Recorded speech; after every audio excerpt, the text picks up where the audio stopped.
متوجه شدم وقتی که بیش از حد صمیمی میشی، بیش از حد مهربون و اجتماعی میشی، آدما شروع میکنن به بی احترامی کردن بهت.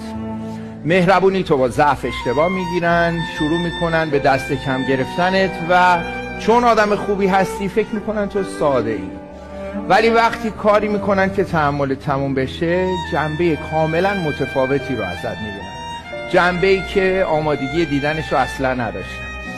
اگه همیشه با همه مهربون باشی و همیشه در خدمتشون باشی، لطفت براشون تبدیل به توقع میشه و در نهایت فکر میکنن که میتونن ازت سوء استفاده کنن. اینکه تو آدم خوبی هستی و به همه عشق می‌ورزی به این معنی نیست که قراره رفتار اشتباه کسی رو تحمل کنی. در حقیقت این حرف غلطیه که میگن با آدم‌ها جوری رفتار کن که میخوای باهات رفتار کنن. من میتونم بهت احترام بذارم، میتونم بهت عشق بورزم، اما اگر جواب احتراممو نگرفتم مجبور نیستم تحمل